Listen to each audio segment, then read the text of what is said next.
Aujourd'hui, nouvelle petite présentation sur les nouveautés de Panini Comics et en particulier eh bien sur leur nouvelle collection découverte à 6,99 € qui nous permet eh bien de pouvoir à petit prix découvrir les personnages eh bien, de l'univers Marvel et cette fois-ci eh bien ils nous proposent eh bien une collection dédiée aux héroïnes de l'univers Marvel eh bien pour correspondre avec la journée internationale des droits des femmes. Donc ils nous proposent eh bien pas mal de choses vraiment très chouettes, notamment eh bien comme vous pouvez le voir juste ici, le premier est centré sur le personnage de Jessica Jones, ce personnage créé par Brian Michael Bendis au début des années 2000, cette espèce de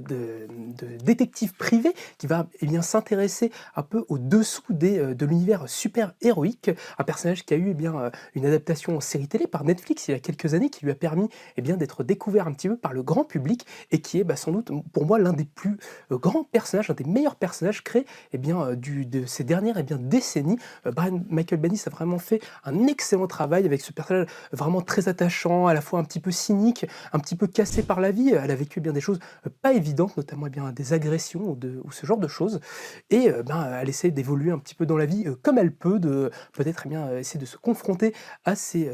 démons, tout en combattant un petit peu le crime amiant à sa façon. Dans ce volume-là, vous allez pouvoir retrouver eh bien, les origines du personnage, ainsi eh bien, que sa confrontation avec le personnage de l'homme pourpre, un personnage du coup, le méchant un petit peu qui l'a traumatisé. Donc c'est vraiment super pour moi, Jessica Jones, c'est le grand chef-d'œuvre de Brian Michael Bendis chez Marvel. Donc vraiment, si vous ne connaissez pas le personnage, jetez-vous dessus, c'est vraiment fantastique. Et surtout, eh bien, si vous avez aimé son Daredevil, ne ratez surtout pas son Jessica Jones, parce qu'on est vraiment un petit peu dans la même tonalité, un petit peu dans la même époque polar de l'auteur. Donc ça se dévore vraiment super bien. Le deuxième volume qu'on retrouve, eh bien, c'est celui consacré à Miss Marvel, à Kamala Khan. Du coup, pareil, héroïne assez récente de l'univers Marvel, créée par la scénariste J. Willow Wilson et le dessinateur Adrian Alphona, du coup, qui raconte eh bien, les aventures de Kamala Khan, une jeune femme en fait du New Jersey, qui après, disons, les événements du crossover Infinity et là, le fait que les brumes tératogènes des Inhumains se sont répandues eh bien, sur l'entièreté de New York City, va voir eh bien, ces gènes d'Inhumains se réveiller et la voir eh bien, acquérir des super pouvoirs. Kamala Khan, c'est une espèce de grosse nerd, très fan de super-héros, notamment eh bien, de Carol Danvers, et elle va décider, eh bien, une fois découvert ses pouvoirs, de les utiliser pour rendre eh bien, la justice à sa manière, à sa façon et à, disons, son échelle un petit peu plus petite du New Jersey et c'est vraiment fantastique. Vous avez peut-être pareillement découvert le personnage dans sa série télé sur Disney+, qui est sortie bien l'année dernière et qui est pareil, une héroïne vraiment super chouette, une espèce de revisite un petit peu moderne du personnage de Spider-Man, vu qu'on va suivre bien une jeune héroïne qui va devoir bien faire face à ses responsabilités dans sa vie civile comme dans sa vie bien super héroïque. La particularité de Kamala, c'est que c'est la première héroïne musulmane de chez Marvel à avoir sa propre série dédiée. Donc ça avait pas mal marqué à l'époque. Du coup, c'est vraiment une volonté affichée de la part de Marvel de montrer plus de diversité dans ses personnages. C'est pour ça qu'ils étaient allés chercher la scénariste J. Willow Wilson, qui elle vient plutôt de la littérature à la base et est rentrée dans le monde des comics à partir de ce moment-là et a réussi pour moi à créer un personnage vraiment magnifique, qui est vraiment passionnant à suivre. Surtout, elle réussit diablement bien à nous implémenter tout son univers, tous les personnages un petit peu qui ont gravité autour d'elle et qui la font exister au-delà de ses propres aventures. On la voit vraiment bien évoluer dans sa vie civile, donc c'est vraiment super à suivre. Moi, c'est pour moi, dans mon top 5 des choses que j'ai pu lire la décennie passée chez Marvel, donc c'est pour vous dire, pour moi, je le mets au même niveau que le Thor de Jason Aaron, donc c'est vraiment une superbe série que je vous invite aussi vraiment à découvrir et surtout à découvrir tout l'univers de Kamala parce que c'est vraiment génial. On va ensuite s'intéresser au personnage de Jennifer Walters avec She-Hulk et l'édition dans ce format-là du premier arc de la série She-Hulk de Dan Slott qui a été réédité il y a quelques temps en version Deluxe pour accompagner la sortie télé et vous allez pouvoir retrouver le premier arc dans ce volume-là. She-Hulk, vous le connaissez bien maintenant, pareil, elle a eu droit à une série télé, c'est le personnage de Jennifer Walters, la cousine de Bruce Banner, qui après, disons un accident, va se voir transplanter le sang de son cousin et faire d'elle en partie une Hulk. Sauf que la différence, c'est que elle, au contraire de Bruce Banner, réussit à se maîtriser et ne pas sombrer bien dans des espèces d'accès de folie et va vivre un petit peu, très, très bien, elle, sa vie super-héroïque, contrairement, bien, à Hulk. Parce qu'elle, bien, elle est pétillante et surtout, c'est à la base Jennifer Walters, une avocate un petit peu refermée sur elle-même, qui a beaucoup de mal à s'exprimer et quand elle devient She-Hulk, bien, elle devient très extravagante, très pétillante, très, sexy aussi, c'est un petit peu l'une des choses sur lesquelles on joue pas mal sur le personnage et au début, bien, de cette série-là, justement, Jennifer Walters, profite peut-être un peu trop de son statut de She-Hulk. Disons qu'elle a, disons le problème peut-être de faire un petit peu trop la fête, de prendre tout un petit peu avec trop de légèreté et ça va lui revenir, bien, un petit peu dans le coin de la figure et elle va devoir, bien, prendre un petit peu plus de temps pour elle et surtout, bien, peut-être réapprendre à être Jennifer Walters et un petit peu moins She-Hulk. Donc on va voir, bien, une série un petit peu introspective, un petit peu drôle aussi. On va voir le personnage, bien, de plus en plus qui va devoir, bien, s'assumer elle-même, notamment en rentrant dans une nouvelle, bien, un nouveau cabinet d'avocats qui se spécialise dans les affaires, bien, aux super-héroïques. Donc du coup, bien, comme elle est, She-Hulk, c'est elle qu'on va mettre sur pas mal, bien, des cas. Et c'est une série, vraiment, géniale, très attachante avec, une Jennifer Walters vraiment très vivante, et que Dan Slott réussit vraiment, à nous attacher, vraiment beaucoup avec, pas mal de choses aussi un petit peu méta, vu que le personnage, bien, avait été un des premiers chez Marvel à briser le 4e mur avant Deadpool et on retrouve, bien, de-ci de là quelques petites, pointes, bien, de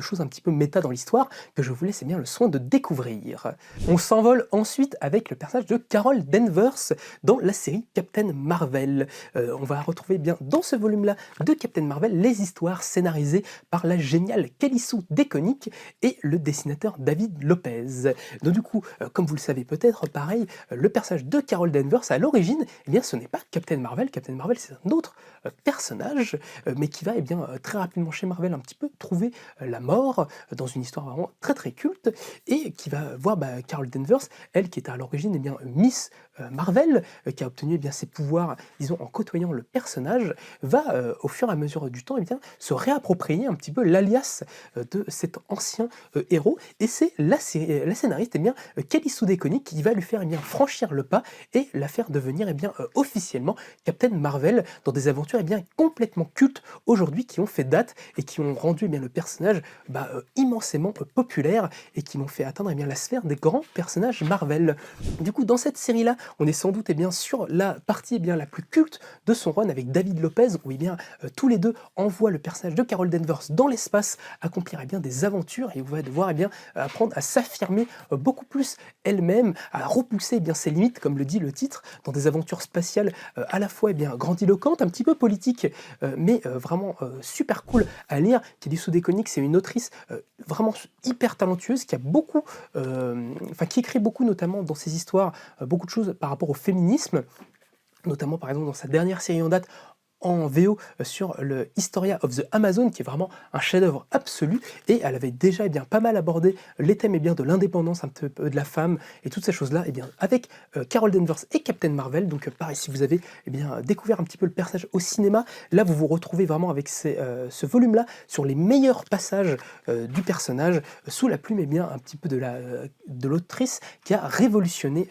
Captain Marvel. Donc ça vraiment, ça se dévore aussi vraiment pas mal. Et David Lopez est vraiment, pareil, un auteur fantastique qui réussit à donner à la fois beaucoup de vie mais beaucoup de grandiloquence à ses dessins, donc surtout ne ratez pas ça. On passe ensuite sur des choses un petit peu plus récentes avec Black Widow, le premier volume, bien, de la dernière série en date sur le personnage de Black Widow, scénarisé par Kelly Thompson et dessiné par Elena Casagrande. Ça, moi, c'est un de mes derniers gros coups de cœur chez Marvel, sans doute, moi, je trouve l'une des meilleures séries qu'on a eu l'honneur d'avoir, bien, ces dernières années. On va voir, bien, une Natasha Romanoff qui va, bien, disparaître mystérieusement après une mission qu'elle a menée, bien, avec les Avengers, et pendant plusieurs mois, bien, les plus grands héros de la Terre n'ont plus aucune nouvelle d'elle. Cependant, bien, on va pouvoir entendre un petit peu parler d'elle quelques mois plus tard à San Francisco. On retrouve, bien, une Natasha Romanoff qui a un petit peu raccroché les gants et qui a l'air, bien, de s'être construit une famille, qui est mariée, qui a même un enfant. Et on se demande, eh bien, un peu, comme les personnages, d'où est-ce que ça sort? Est-ce que bien, Natasha Romanoff a mené un petit peu, une double vie en parallèle de ses activités super-héroïques et a décidé, eh bien, d'y mettre un terme et de retourner un petit peu à l'anonymat? Est-ce qu'il y a autre chose derrière tout ça? C'est ce que, eh bien, Bucky et Clint Barton vont essayer de découvrir et c'est vraiment, passionnant. Vraiment Kelly Thompson, est, une des très, très grandes scénaristes qui est passée ces dernières années chez Marvel et on sent que, à partir avec ce Black Widow, elle s'exprime vraiment beaucoup et elle a trouvé vraiment quelque chose qui vraiment la passionne et elle est, vraiment beaucoup plus, inspirée que d'habitude sur cette série-là, entre bien un petit peu du début, un peu de la tranche de vie, sur de l'action, sur de l'espionnage, où elle va construire tout un parterre de personnages, vraiment passionnants, à suivre et avec une, Natasha Romanoff, plus touchante, que jamais, et en plus, tout ça est sublimé par les, dessins de Helena Casagrande qui était, surtout à l'époque, un petit peu une découverte dans le milieu de la BD américaine, qui n'avait pas fait grand chose et qui là, pareil, nous montre tout son talent avec, des scènes vraiment et des mises en scène, hyper, cool, notamment qui joue un peu sur des doubles pages, presque en plan séquence, donc ça, vraiment, ça vaut le coup d'œil et surtout la, grande particularité un petit peu de cette série à l'époque quand elle était, arrivée, c'est que c'est une série, qui est entièrement réalisée par une équipe créative féminine. Donc, je vous dis, scénarisée par une femme, dessinée par une femme et même colorée par une femme, colorée par la superbe Jordie Bellaire, qui est, une des meilleures coloristes de l'industrie. Donc, vraiment une équipe all-star pour ce Black Widow qui est, génial à suivre. Moi, je vous dis, la série est complète en 3 volumes, donc c'est pas très, très long, mais, qu'est-ce que c'est bon! On en aurait même repris un petit peu, mais en tout cas, pareil, c'est une des meilleures séries de ces dernières années chez Marvel à ne pas rater. Et enfin, nous terminons avec, Thor période Jane Foster avec, ce nouveau, volume, des aventures, de la déesse nordique, du coup, qui s'inscrit, dans le grand run de Jason Aaron sur le personnage du dieu du tonnerre et qui est comme toujours, vraiment fantastique. Alors on vous en a déjà parlé bien plusieurs fois de ce run-là, je ne sais pas si je peux encore vous dire des choses que je ne vous ai pas dit, mais c'est une histoire vraiment fantastique. Ici, on se retrouve un peu dans la deuxième partie de la série sur Jane Foster, disons après l'événement Secret Wars, où on rentre un petit peu plus directement dans dans la guerre des royaumes menée par le terrible elfe noir Malekith, et avec une Jane Foster qui doit faire un petit peu le chaud et le froid entre sa maladie, entre son cancer qu'elle tente de soigner comme elle peut, et ses activités de Thor. Donc vraiment c'est super. Jason Aaron nous construit une histoire mythologique, absolument touchante et bouleversante, qui va nous parler d'héroïsme, de foi et de plein d'autres choses comme ça, de maladies évidemment, avec une Jane Foster qui moi m'aura fait pleurer plus d'une fois dans ses aventures, dessiné par le superbe Russell Dauterman, qui est un des meilleurs artistes actuels de bande dessinée. Que dire de plus à part que c'est vraiment, génialissime, avec en plus, ce sous-titre du tonnerre dans les veines qui, a beaucoup de signification si vous avez déjà, lu la série et qui moi, à certains moments, me bouleverse, par la puissance de ce que Jason Aaron a pu écrire. Donc, les aventures de Thor, période de Jane Foster, pareil, je vous ai dit, moi c'est dans mon, top 5, top 3 des trucs faits la dernière décennie chez Marvel, sans doute l'un des plus grands trucs qui a été fait sur Thor. Donc vraiment, allez le lire si ce n'est pas déjà fait. Je ne vous promets pas que vous ne lâcherez pas quelques larmes, mais voilà, ça vaut vraiment le coup. Et bien voilà, que des grandes histoires, que des grandes sagas cette année pour cette nouvelle collection découverte qui met en avant comme jamais la diversité de récits de l'univers Marvel et surtout la grandeur des héroïnes qui peuplent cet univers. Donc voilà, si vous aviez envie d'en découvrir un petit peu plus, jetez-vous dessus. Et pour moi, dans cette sélection, il n'y a rien à jeter, que des récits super, en plus, pour la plupart scénarisés ou dessinés par des femmes. Donc c'est vraiment super chouette, Panini Comics d'avoir fait cet effort-là et de nous proposer